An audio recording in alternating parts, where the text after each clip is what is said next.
kelahiran Nabi sallallahu alaihi wasallam. Ni yang kedua. Biasalah. Duduk buat kan? Maulud kita kata apa nama ni? Cuti umum kerajaan kita buat 12 Rabiul Awal. Mati pun 12 Rabiul Awal juga. Gitu. Mengikut hak umum tersebarnya mula lahir 12 Rabiul Awal, mati pun 12 Rabiul Awal. Tapi kitab ni hak duduk pakai ni beza. Tak serupa dengan hak ramai-ramai ni. Kitab ni. Amai kita tengok kitab. Kelahiran dan 40 tahun sebelumnya. Kelahiran. Kalau siapa-siapa ada buku ni boleh tengok muka surat 87. Kelahiran Rasulullah sallallahu alaihi wasallam dilahirkan di tengah-tengah keluarga Bani Hashim di Mekah pada pagi Isnin 9 Rabiul Awal. 9. Bukan 12. Tu nak ayatnya. Maknanya dia sudah betul dah ni. Banyak perkara dia tidak ikut hak dulu. Tidak ikut hak dulu. Kalau hak dulu 12. Tempat kita ni bukan cuti 12. Bukan 9. Maknanya dia sudah betul. Tahun ini juga peristiwa bergajah. Lepas tu 40 tahun setelah kekuasaan Kisra Anushirwan, atau tepat dengan 20 atau 22 hari bulan April tahun 571 Masihi, berdasarkan penelitian ulama terkenal Muhammad Sulaiman Al-Mansurfuri dan peneliti astronomi Mahmud Bashar. Lepas tu dia panggil itulah hak naknya 9 hari bulan. Lepas tu hak mana hak betul?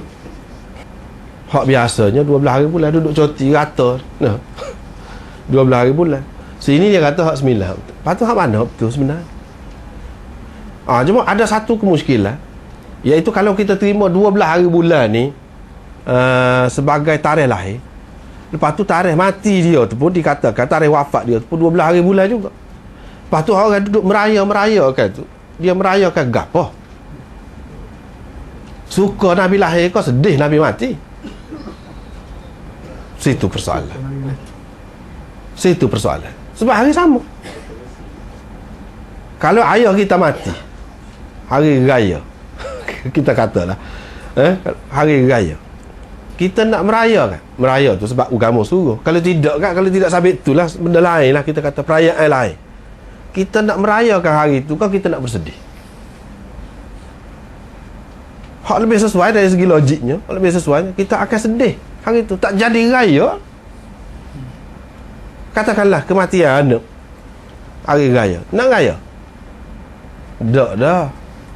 Raya tu terima lah. Dan agama kata raya. Kalau tidak sabit raya tu, perayaan lain lah. Nak buat apa ni, perayaan hari jadi ke apa, pakai tak dah. Sebab apa? Mati ni. Hak mati tu bagi manusia ni lebih besar lah. Memang jiwa kita, perasaan kita, naluri kita memang lagu tu. Lepas tu logiknya kok mana? Orang duduk merayakan, suka. Dia kata kita merayakan, menyatakan kesukaan kita. Sepatutnya kita menyatakan kesukaan kau kesedihan. Itu persoalan.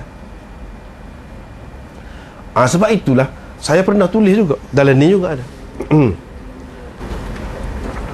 Hak wafat 12 bulan tu muktabar kau tak? Dah. Tak betul juga tu. Tak betul juga. Risalah Suluhan 3. Penilaian semula tarikh kelahiran dan kewafatan Nabi Muhammad sallallahu alaihi wasallam. Dalam ni saya sudah tulis. Apalagi kalau diterima juga tarikh wafat sebagaimana dipercayai umum pada 12 Rabiul Awal. Keadaan ini tentunya menimbulkan satu konflik dalam jiwa masyarakat, yang mana di satu pihak mereka merayakan kelahiran Nabi sallallahu alaihi wasallam dan bergembira kerananya, sedangkan di pihak lain pula pada hari yang sama sepatutnya mereka bersedih dan tidak boleh merayakan hari tersebut kerana ia juga merupakan hari kewafatan. Jadi di manakah adanya kewajaran masyarakat merayakan Maulidur Rasul yang juga merupakan hari perkabungannya?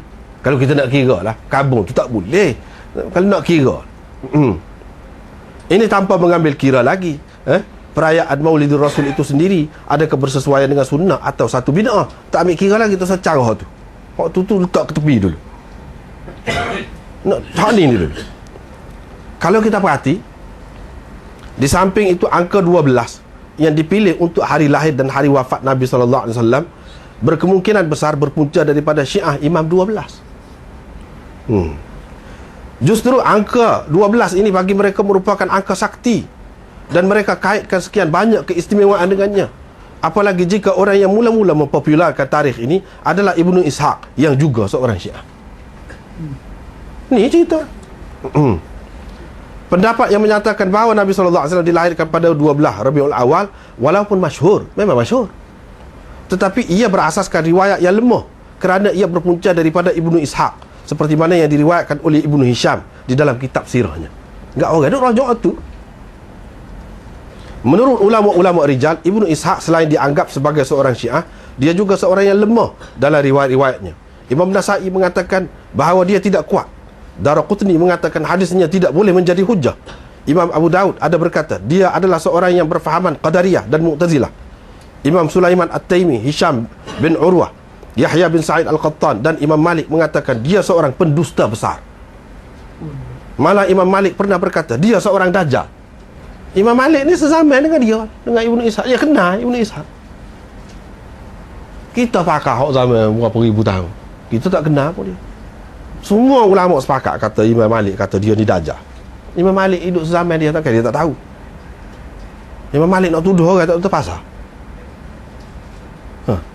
Sama ada kita terima Ibnu Ishaq atau Imam Malik. Imam Malik semua orang terima, tak ada khilaf. Pendapat yang sahih dan yang kuat bagi tarikh kelahiran baginda ialah pada hari Isnin 9 hari bulan Rabiul Awal tahun Gajah. Di antara ulama yang berpendapat sedemikian ialah Humaidi, Uqail, Yunus bin Yazid, Ibnu Abdullah, Ibnu Hazm, Muhammad bin Musa Al-Khwarizmi, Abdul Khattab, Ibnu Dihyah, Ibnu Taimiyah, Ibnu Qayyim, Ibnu Kathir, Ibnu Hajar, Badruddin Aini dan ramai lagi. Hak ni kalau hak baru ni. Lepas tu Rashid Ridha, anak murid kepada Syekh Muhammad Abduh, dia pun 9 hari bulan juga dalam kitab dia. 9 hari bulan, bukan 12 hari bulan. Tapi saat ni lah duk bawah Ibnu Ishaq. Ni sebut dalam Al-Bidayah wan Nihayah, ada rujukan.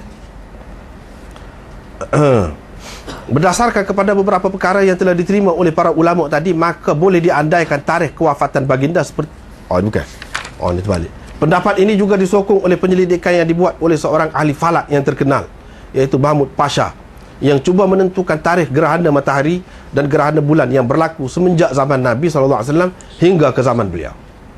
Berdasarkan kajian beliau, hari Isnin tidak mungkin bertepatan dengan 12 Rabiul Awal. Mengikut perkiraan bagaimana sekalipun, bahkan hari Isnin pada bulan berkenaan Rabiul Awal jatuh pada 9 hari bulan. Ni boleh tengok ni dalam internet. Ni boleh tengok ni dalam internet. Dia ada buat perbandingan tahun dan hari Hijriyah dengan Masihi. Tahun berapa kita nak? Bulan berapa? Tak kena, tak tubik 12 hari bulan. Tubik 9 hari bulan. Dalam internet pun ada. Orang putih pun buat kajian. Betul hak ni? Betul.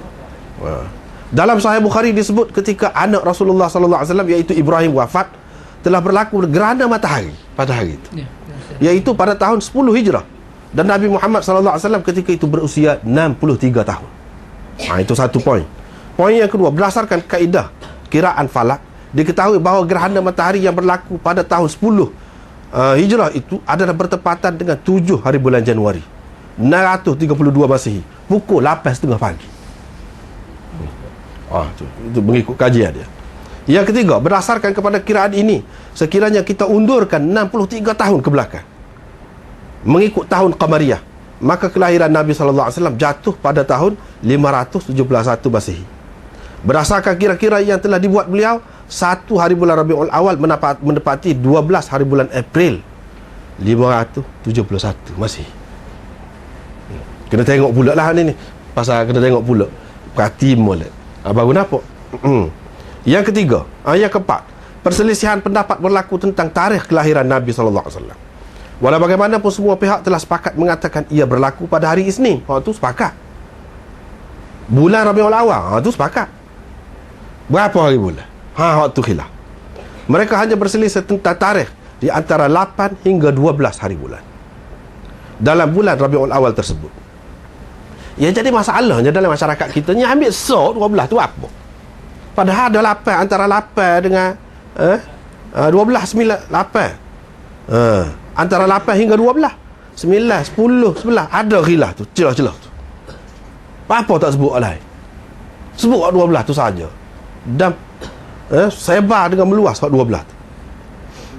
Tetapi Mahmud Pasha mendapati hari Isnin jatuh pada 9 hari bulan Rabiul Awal bersamaan 20 April 571 Masihi. Ini menguatkan lagi pendapat ulama-ulama muktabar yang telah disebutkan di atas. Ini bukan pendapat Mahmud Pasha saja. Ulama-ulama hadis sekian ramai. Imam Malik ke apa? 9 hari bulan. Apa kata dah? Serupa dengan ni kajian falak. Di antara penulis sirah yang mutaakhir menyokong pendapat ini ialah Syekh Muhammad Khudari Bik dalam kitab Nurul Yaqin, Safiyur Rahman ni. Shibli Nu'mani, Abul Kalam Azad, dan ramai lagi. Berhubung dengan tarikh wafat Nabi SAW pula, beberapa perkara yang telah diterima oleh ulama hadis dan sirah perlu diletakkan di hadapan untuk menentukan tarikhnya. Ni pun tak betul juga. 12 hari bulan juga. Ni berapa perkara tu. Yang pertama, tahun kewafatan baginda SAW ialah 11 Hijrah. Yang kedua, dalam bulan Rabiul Awal. Waktu jelas. Yang ketiga, antara 1 hari bulan hingga 12 hari bulan. Ini yang disebutkan berdasarkan riwayat berbeza. Yang keempat, hari Isnin. Ini dalam Sahih Muslim sebut. Hari Isnin mati. Yang kelima, hari wukuf di Arafah dalam haji wada', haji perpisahan, haji terakhir, pada 9 Zulhijjah tahun ke-10 Hijrah, jatuh pada hari Jumaat. Kena kira ni. Tafsir Ibnu Kathir, Sahih Bukhari, Sahih Muslim sebut lagu tu. Yang keenam, daripada hari itu, hari wukuf tu, sampai kepada hari wafatnya Nabi SAW adalah 81 hari. Ulama kira 81 hari. Ini dalam tafsir Ibnu Kathir, tafsir Kabir Fakhrul Razi, tafsir Baghawi, Fathul Bari dan apa ada berlaku sebut. Cuma kira lah jatuh berapa hari bulan. Berdasarkan kepada beberapa perkara yang telah diterima oleh para ulama tadi, maka boleh diandaikan tarikh kewafatan baginda seperti berikut. Andaian. 1.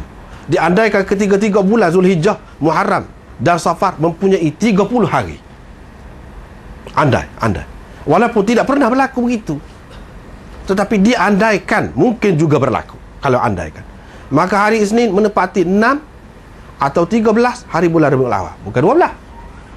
Tak kena juga kalau andaikan lagu tu.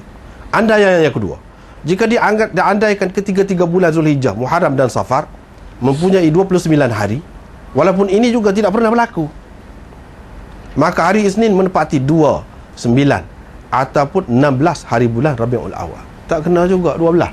Tak tubik juga 12. Selain daripada 2 andaian yang tersebut, terdapat 6 andaian lagi seperti yang terdapat dalam jadual berikut. Ni kita buat jadual. Kalau gini jadi gana. Kalau Zulhijjah 30, Muharram 29, Safar 29. Hari Isnin, tarikh hari Isnin dalam bulan Rabiul Awal 1, 8, 15. Tak kena 12. Hak yang kedua, andaian yang kedua, Zulhijjah 29, Muharram 30, Safar 29. Hari Isnin Rabiul Awal 1, 8, 15. Yang ketiga, Zulhijjah 29, Muharram 29, Safar 30. Hari Isnin dalam bulan Rabiul Awal 1, 8, 15. Yang keempat, ni andaian semua tak tubik ni, tak tubik. Tubik orang lain. 12 tak tubik ke mana-mana. Andaian apa sekalipun. Inilah bendanya. Daripada tarikh-tarikh yang diandaikan tadi, 6, 7, 8, 9, 13, 14, 15 dan 16 hari bulan Rabiul Awal tidak dapat diterima. Pasal apa? Kerana selain daripada alasan-alasan yang tersebut tadi, tidak ada satu pun riwayat yang menyokong. Kita pakai riwayat. Tak ada riwayat yang menyokong tadi. Berkenaan dengan 2 hari bulan pula, selain daripada tidak mungkin terjadi ketiga-tiga bulan Zulhijjah, Muharram dan Safar terdiri daripada 30 hari di dalam kesemuanya, tidak ada juga riwayat yang sahih mengenainya. Apa yang ada hanyalah riwayat Hisham bin Muhammad Al-Kalbi dan Abu Mikhnaf yang dianggap sebagai pendusta oleh ulama-ulama hadis. Sebab tu tak boleh pakai juga. Kalau ada buat lagu tu. Berhubung dengan satu hari bulan pula, ia adalah daripada riwayat tokoh utama sirah, iaitu Musa bin Uqbah, dan ulama hadis yang terkenal Imam Laith bin Sa'ad, Abu Nuaim, Fadl bin Dukain, dan lain-lain lagi. Pendapat ini juga disokong oleh Imam Suhaili dan Al-Khwarizmi, ahli falak Islam dulu. Dalam Fathul Bari ini sebut, dalam Ar-Raudul Uf. Daripada kenyataan-kenyataan yang disebutkan di atas, tarikh yang lebih tepat bagi kewafatan Nabi SAW ialah pada hari Isnin, 1 hari bulan Rabiul Awal, tahun 11 Hijrah, bersamaan dengan 25 hari bulan Mei 632 Masihi. Bukan 12 hari bulan. Tak boleh pergi. Andaian banyak dah. 8 andaian telah dibuat. Tak pergi, tak tubik 12 hari bulan. Dengan sebab itulah, kadang-kadang benda yang rasmi pun, benda yang sudah lama dipakai, tak betul juga. Tak betul juga. Jadi 12 maknanya daripada Ibn Ishaq seorang je lah. Ada juga orang lain turut dia. Orang lepas-lepas tu ada lah, turut dia. Memang ramai, tapi turut dia, semuanya turut dia. Jadi sesoalahnya kita ni baik Allah tak kena hari.